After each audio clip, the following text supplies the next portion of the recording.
Oblivion is a role-playing game set in the imperial province of Cyrodiil, which is in Tamriel, the world of the Elder Scrolls.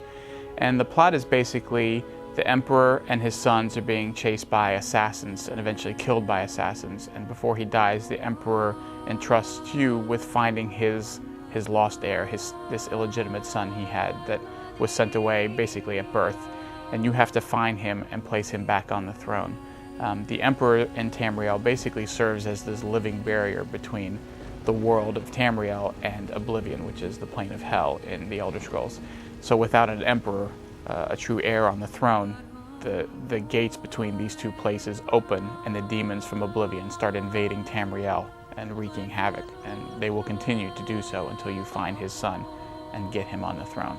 So you're not playing the hero of the world, you're the right-hand man who is going to be the hero of the world, the one guy who can actually save the world, because it's definitely not you. The Elder Scrolls is all about sort of creating whatever kind of character you want and role-playing the kind of character that you want to be. So we've got 10 different races. They're all the classic races from the previous Elder Scrolls games. So whether you want to play a warrior as, say, an orc, or an imperial, or play more of a magic caster as a high elf or a dark elf, each of the different races brings different attributes and abilities. Not only what are they good at, so Imperials may be better suited for heavy armor and swords, where a high elf might be better at magic. Orcs are good at smashing things. So their skills and attributes are going to be skewed towards those types of things. Orcs are going to be stronger, wood elves are going to be, not going to be able to carry as much.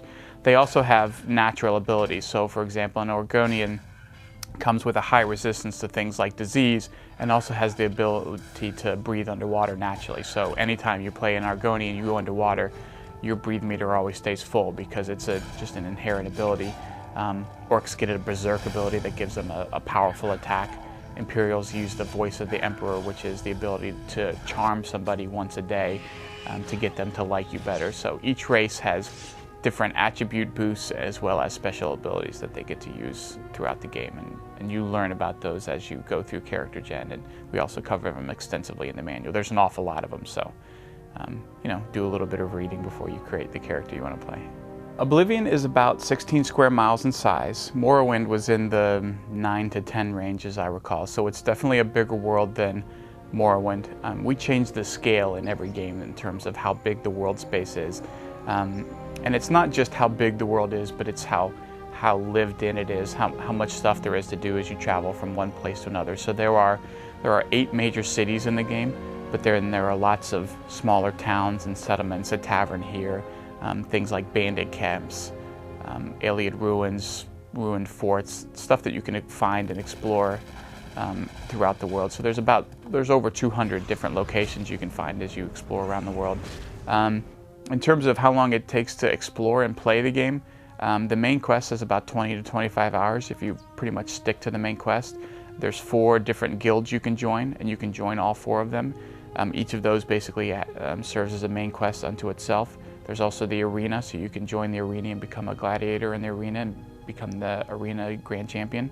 There are miscellaneous quests in every town. There's over 200 dungeons. So in terms of total gameplay to play the entire game, it's well over 200 hours. It essentially, since it never ends, you could just play it forever. I mean, there's people who have played Morrowind for 1,500 hours, and that's, once again, that's entirely possible in Oblivion. It just goes and goes forever. As far as the PC and the Xbox 360, they are similar content-wise, so the game is exactly the same. Both of them have all of the same stuff in it.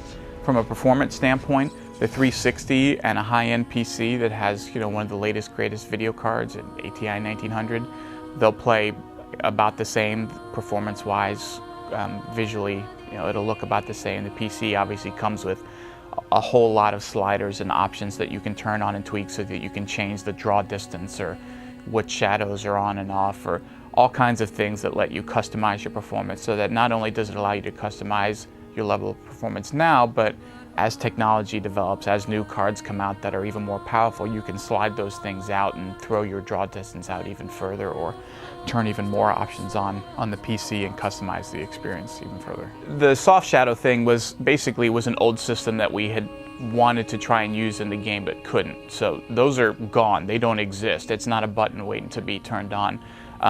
But more in terms of, you know, whether you have shadows, whether grass has cast shadows, things like that. And those are things that you can turn on but are going to affect your performance to some level based on what kind of card you've got. So so we move different sliders in and out so that your game performance is set at a reasonable level based on what your system is set up as.